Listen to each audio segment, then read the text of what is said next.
السلام عليكم ورحمة الله وبركاته. ازيكم حبايبي؟ عاملين ايه؟ يا رب تكونوا بخير.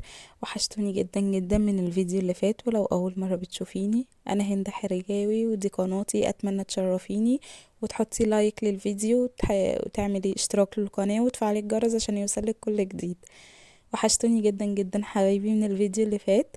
وحشتني كومنتاتكم الحلوة الجميلة اللي زيكم، كلامكم اللي زي العسل، ما تحرمش منكم يا رب ومن كلامكم الحلو الجميل وتشجيعاتكم ليا. النهارده بقى روتين كده ايه خفيف وسريع. هنروق كده المطبخ مع بعض وهنظبطه. احنا هنا على فكرة كنا بالليل، انا هنا كده كنت بعد العشاء تقريبا. هنا كنت يعني انا عملت الغدا واتغدينا، وبصراحة ما قدرتش اقوم اعمل بقى ايه المواعين على طول او اعمل المطبخ كله كده على طول. بصراحة كنت عايزة ارتاح شوية، كنت تعبانة جدا. بس كده فقلت بقى ايه خلاص انا هريح وبعد كده هقوم براحتي بقى. اعمل المطبخ. نزلت الولاد بقى عند حماتي تحت وقلت اعملوا ايه وانا برواهن. قلت بقى اول حاجة لازم اعملها كوباية الشاي بلبن. اهم حاجة هي دي اللي بتعدل دماغي اصلا وبتخلي ليا نفسي كده وطاقة اعمل اي حاجة. قلت اعملها بقى واسيبها جنبي كده واشربها وانا واقفة كده ايه اتسلى وتضيع عليا تعب المطبخ بقى. بس كده طبعا البسكوت ده انا بعشقه، فهتلاقوني طول ما انا واقفه كده عماله اكل فيه عادي، ما تستغربوش. طول ما انا واقفه باكل فيه. الجو كان ساقعه، الدنيا ما كانتش مبطله شتاء نهائي. نهائي ما فصلتش ولا ثانيه حتى الشتاء حاجه صعبه جدا. النهارده كان الجو بصراحه ساقعه وتلج. حتى لما كانت بتشتي تلج برضو. فالجو كان بصراحة لا مش طبيعي مش طبيعي النهاردة، يعني أسقع يوم من أول الشتاء ما بدأ. ما كانتش كمان فاصلة خالص خالص شتا. بس بقى قلت بقى نعمل المطبخ كده ونظبطه مع بعضينا. وعايزة بقى اقول لكم على حاجة بنات، انا شايفة إن الناس كلها عمالة تتكلم على الغلا والفراخ اللي بقت اسعارها صعبة جدا جدا. الناس شايلة الهم بطريقة مش طبيعية. انا معاكم وعندكم حق تشيلوا الهم وكلنا شايلين الهم وكلنا بنفكر وكلنا مش عارفين هنعمل ايه. بس انا شايفة ناس كتير عمالة تقول احنا هنقاطع مقاطعة للفراخ. طب ما احنا هنقاطع الفراخ، السمك هيغلى واللحمة هتغلى لان هيبقى الضغط عليهم. طيب يعني هنقاطع كل الاكل؟ طب وبعدين؟ ما هو ده مش حل. وبرضو ان احنا نفضل قاعدين شايلين الهم طول الوقت برضو مش حل. جماعة اللي رزقنا والحاجة بجنيه هو نفسه اللي هيرزقنا والحاجة بألف. الأرزاق دي بتاعت ربنا، كل واحد مننا ليه رزقه مكتوب له عند ربنا هياخده. محدش بيموت من الجوع، كلنا هناكل بس كلنا بناكل بقدر المستطاع. طب نعمل ايه؟ اكيد برضو مش هنفضل ساكتين. يعني نرشد استهلاكنا على قد ما نقدر يا بنات، يعني بلاش الرفاهيات الزيادة. انا عارفة ان معظمنا ما بقاش بيجيب رفاهيات اصلا، ويا دوب الاساسي بيجي بالعافية، بس يعني واحدة واحدة. الدنيا هتمشي ان شاء الله، وان شاء الله الحال يتحسن ويتعدل. انا مش مع الوضع خالص، بالعكس انا ضده تماما. بس احنا ايه بايدينا نعمله؟ مش هنفضل نضغط نفسنا ونشيل نفسنا الهم ونشيل ازواجنا الهم ونبقى كل ده ضغط نفسي علينا، هيطلع في الاخر على اولادنا برضو. اكيد ولادنا هيتأثروا برضو، نفسيتهم هتتأثر معانا. ما هو طول ما احنا متعصبين ونفسيتنا مش متظبطة، ولادنا هيبقوا برضو متعصبين ومش متظبطين. واحدة واحدة على نفسنا بنات، مش كده يعني. انا شايفة ناس كتير كتير عمالة تنزل في كل السوشيال ميديا كلام فظيع. وهنموت من الجوع. محدش بيموت من الجوع. محدش بيموت من الجوع، ربنا يرزقنا. إيه مش مشكلة نستغنى، يعني يعني لو مثلا بنعمل ايه 3 ايام في الاسبوع، لحمة فراخ سمك، نخليهم يومين قدر المستطاع لحد ما الدنيا تمشي. نقفوا جنب ازواجنا الفترة الصعبة دي، لازم نقفوا جنبهم. ما ينفعش يبقوا هما بيحاربوا في الدنيا كده لوحدهم. ممكن نعملوا مشاريع من البيت، يعني مشاريع تنظيفات الخضار والحاجات دي شايفاها ما شاء الله كويسة. مشاريع اي اكل من البيت، هدوم اونلاين. يعني شايفة الجروبات والاونلاين ما شاء الله شغال نوعا ما. اللي نقدر عليه نعمله، يعني الشغل مش عيب ومش حرام، يعني ما احنا مش هنفضل قاعدين مستسلمين الامر الواقع. بالمناسبة يا بنات عشان ما نساش، عايزة اقول لكم على موضوع. يعني في البنات اللي هما بيبيعوا الخضار اللي متنضف ومتفرز يعني وجاهز. يعني مش هيجرى حاجة لو مثلا لو في مقدرتنا، لو نقتدر، لو قادرين نشتري منهم. حاجاتهم بتبقى ما شاء الله، معظمهم حاجاتهم ما شاء الله نظيفة.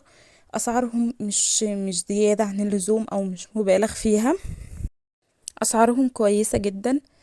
ما يعني بياخدوا زيادة مثلا لو هو تعبهم وتمن، يعني وتمن التغليف كمان ما بيبقاش المبلغ كبير للدرجة. ولو مثلا الفلوس مثلا التوصيل بتكون كتير، بتتفقي مع البنت اللي بتبيع الخضار دي ان انتوا مثلا تتقابلوا في مكان وسط. مكان مثلا يناسبك ويناسبها، وتقدري تستلمي منها وما بتدفعيش فلوس للتوصيل. دي بتدفعي مثلا ممكن 5 جنيه بس. هتبقي يعني اعتبريها مثلا من باب الصداقات، قدريها من باب الصداقات مثلا ان انت عايزه تقفي جنبها. فصدقيني والله العظيم ربنا هيخلف عليكي بالخير دايما، وهتلاقي بيتك دايما عمران ومليان بالخير، لان انت قررتي تساعدي بني ادم وقررتي تقفي جنبه بشكل مش مباشر، فاهمه؟ ده بيفرق، ده بيدعمهم نفسيا جدا، بيفرق معاهم ماديا كمان جدا. فمش هيجرى حاجة لو نشتري منهم يعني ونساعدهم ونقف جنبهم. معظم البنات دي بيكونوا والله العظيم عاملين المشروع ده بيكون باب رزق ليهم، وحقيقي هما محتاجين له، مش مجرد شغل ورفاهية. حقيقي بيكون باب رزق ليهم وهما محتاجين له جدا. بيبقوا فاتحين بيوت بالمشاريع دي. نقف جنب بعض يا بنات عشان نعدي الأزمة اللي احنا فيها دي على خير بإذن الله. بإذن الله نعديها على خير بإذن الله. محدش يجوع ان شاء الله يا رب. يجعل بيوتنا كلها عمرنا خير، ونكون يا رب مستورين دايما. زي ما قلت لكم، اللي رزقنا والحاجة بجنيه هيرزقنا، والحاجة بألف. يعني رزقنا على اللي خلقنا. ربنا هيبعت لولادنا رزقهم. ربنا هيبعت لولادنا فلوس تعليمهم. ربنا هيبعت لولادنا فلوس بعد الشر لا قدر الله تعبهم ومرضهم. يعني احنا بنسعى وبندور على لقمة عيش حلال، وربنا بإذن الله مش هيخلينا محتاجين حاجة من اي حد ان شاء الله. بس يا نت، ده اللي انا كنت عايزة اكلمكم فيه. كمان عايزة اكلمكم يعني في موضوع تاني. موضوع الاقساط. انا شايفة كنت بتفرج على برنامج، حقيقي كمية ستات عليها اقساط وغريمات صعبة جدا. صعبة جدا جدا. طب يا جماعة احنا مش في وقت، يعني احنا مش في وقت ان احنا نجيب علينا اقساط وتتراكم علينا ديون. يعني لو نفسك في حاجة حوشيلها، لو نفسك في اي حاجة حوشيلها. اعملي لها مثلا جمعية صغيرة جدا على قدك، على قد اللي انت تقدري تطلعيه من مصروفك. لو فايض من مصروف بيتك، هاتي ورقة وقلم واقعدي احسبي. شوفي انت بتصرفي كام، تمام؟ والزيادة عن مصروفك هو ده اللي انت تحوشيه، ان انت متأكدة ان ده زيادة. انت هتطلعي فلوس على جنب كمان، مثلا لا قدر الله حد تعب، حد محتاج دواء، هتطلعي الفلوس دي كمان على جنب. ولو اتفضل حاجة حتى ولو مبلغ صغير، حتى لو 10 جنيه، تمام، واعملي بيه جمعية او انت حوشيها مع نفسك وهاتي اللي نفسك فيه. لكن اوعي اوعي اوعي الاقساط، اوعي الاقساط والديون وبيحطوا فوائد كتير جدا. انت اولى بيها. يعني لما تجيبي الحاجة مثلا ب5، بتاع القسط هيحسبها لك اقل حاجة ب7 8. فرق 2000 او 3000 جنيه دول انت وبيتك وولادك اولى بيهم، ده انت تجيبي بيهم حاجة تانية زيادة. فبلاش القسط، بلاش ندين نفسنا على الفاضي يا جماعة. يعني على فكرة اللي بيجيبوا بالقسط والله العظيم بكلمكم عن ثقة وعن تجربة لناس كتير حواليا. عايزة اقول لكم ان هما بيجيبوا اجهزة بالقسط، الاجهزة بتيجي وبتبوظ وهم لسه بيدفعوا في تمنها. يعني انا وجهة نظري ان القسط بيدخل في بند الربا. ليه؟ لان حاجة عليها فوائد. دي وجهة نظري انا، والله اعلى واعلم. دي وجهة نظري انا، ان القسط بيدخل بند الربا بالنسبة لي. يعني ما هو حاجة وعليها فوائد، بحسها بتدخل على البيت برضو بخراب، اعوذ بالله. يعني صاحب القسط، يعني الحاجة اللي انت بتجيبيها ما بتعرفيش تتهني بيها. كل شهر الباب يخبط عليكي، هاتي اللي عليكي. طب انت ممكن يجي عليكي شهر معكيش، هتعملي ساعتها ايه؟ يعني هيبقى ايه الوضع؟ فبلاش، نبعد عنه احسن، ملوش لازمه. نفسنا في حاجه نحوش لها. اعملي حصاله، حصاله حطي فيها وانتي رايحه وانتي جايه اي فضه تقابلك. رحتي السوق اتبقى 2 جنيه حطيهم، نزلتي سوبر ماركت اتبقى جنيه حطيه، هتلاقي اخر الشهر عملتي مبلغ. شوفي نفسك في ايه جيبيه. اه مش هتلاقي مثلا في الحصاله دي 1000 و2000، بس انت ممكن تجيبي ايه؟ حاجه نفسك فيها، غسول لبشرتك، طرحه نفسك فيها، بنطلون نفسك فيه رخيص مش غالي، اي حاجه نفسك فيها. تروحي تشربي كوبايه قهوه مثلا في اي مكان انت تحبيه وتفضلي وتقعدي فيه، تاخدي ولادك تمرجحيهم مرجحتين. حاجه انت عاملاها يعني على جنب، مش هتأثر معاكي في مصروف بيتك، مش هتأثر معاكي في حاجة. الحصالة فكرة جميلة جدا جدا، انا عاملاها بجيب منها حاجة بقى تخصني، حاجة ب100 ب200. بشوف انا اخر الشهر ده هكافئ نفسي بايه. انا تعبت الشهر ده، هكافئ نفسي بايه بقى؟ اكافئ نفسي ان انا اشوف حاجه نفسي فيها اجيبها. نفسي اتمشى ودي الولاد عند مامتك، انزلي اتمشي شويه مع نفسك وجيبي لك ساندويتش، جيبي لك عصير، جيبي لك اي حاجه، اي حاجه فرحي بيها نفسك وكافئي بيها نفسك على تعبك، على صبرك، على جهدك اللي انت بذلتيه في البيت، على جهدك اللي انت بذلتيه مع ولادك، على اي حاجه انت عملتيها. احنا لازم نكافئ نفسنا. عارفة والله العظيم هتفرق معاكي جدا جدا. بترجعي عندك طاقة، بترجعي عندك باور كده لما بتبقي نزلتي وتمشيتي وفرغتي كل الطاقة السلبية اللي جواكي، بترجعي كده ايه يعني فريش. اعملي كده. طبعا مش هيبقى طبعا يعني تقولي ايه مثلا انا هاخد فلوس وانزل يا ستي دي من الحصالة اللي انت عاملاها عشان تكافئي نفسك بيها. هتكافئي نفسك بالحاجة اللي تبسطك وتفرحك وتريحك، سواء انك تتمشي، سواء انك تجيبي غسول لبشرتك، كريم مرطب لبشرتك، كريم لشعرك، مانيكير، روج، طرحة، بلوزة، اي شيء انت عايزاه، سواء انك تروحي تقعدي في اي كافيه بسيط، تشربي فيه اي حاجة، براحتك بقى، انت حرة. الحاجات دي هتفرق جدا والله العظيم يا بنات لو تجربوها. جربوا، مش هتخسروا حاجة. فكرة الحصالة برضو مش هتخسركوا حاجة. في الراحة والجاية اي فضة تقابليها حطي، مش تخسري حاجة. علمي كمان ولادك كده. عايزة اقولكوا عندي وعد نفسها في لعبة دكتورة. انا معايا ان انا اجيب لها لعبة الدكتورة، ما عنديش اي مشكلة معايا. بس انا وريتها الحصاله بتاعتي، قلت لها بصي يا وعد انا نفسي اجيب طرحه، يعني نفسي فيها وعجبتني، فانا عملت الحصاله دي عشان هجيب بالفلوس اللي فيها الطرحه ان شاء الله اخر الشهر. انت كمان لو عايزه تجيبي لعبه الدكتوره ممكن تعملي حصاله وتحوشي فيها مصروفك، واخر الشهر تنزلي تجيبي اللعبه اللي انت عايزاها وانا اجيب الطرحه اللي انا عايزاها. وحقيقي رحبت بالفكره جدا، واخدت برطمان وبقت تحط فيه مصروفها اللي بتاخده من باباها. واتفقنا ان احنا اخر الشهر انا هجيب الطرحه اللي نفسي فيها وهي هتجيب اللعبه اللي نفسها فيها. وشجعنا بعضنا. بقت خلاص هي عندها فكرة، خلاص هتتعود بقى، انا لما هيكون نفسي في حاجة او انا عايزة حاجة هحوش لها من مصروفي واجيبها. ده الصح، ده الصح لينا ولولادنا. لولادنا هينفعهم دلوقتي وهينفعهم كمان في مستقبلهم ان شاء الله. ربنا يديهم طولة العمر يا رب، ويكون رزقهم اوسع من رزقنا، وحياتهم احسن من حياتنا، ووقتهم احسن من وقتنا يا رب، اللهم امين. بصوا بقى يا بنات، خلصت المطبخ الحمد لله، لكيت معاكم ورغيت معاكم كتير، يا رب مكنتش صدعتكم. لو لحد دلوقتي لسه ما عملتيش اشتراك للقناه، بعد اذنك بعد اذنك حطي اشتراك للقناه ولايك للفيديو وفعلي الجرس عشان يوصلك كل جديد. تعالوا بقى نعمل صينيه كيكه كده سريعه نتدفى بيها ايه في الساعه اللي احنا فيها دي. هنعملها بقى بايه؟ باي حاجه موجوده عندك في البيت حطيها. هتشوفوا دلوقتي انا هبتكر. اي حاجه موجوده عندك في البيت حطيها. بصوا هعملها ببيضه واحده بس، بيضه وكيس فانيليا، وهضربهم مع بعض كده ايه بحيث ان البيضه تفك كده يعني البياض يبقى مع الصفار زي ما انتم شايفين كده.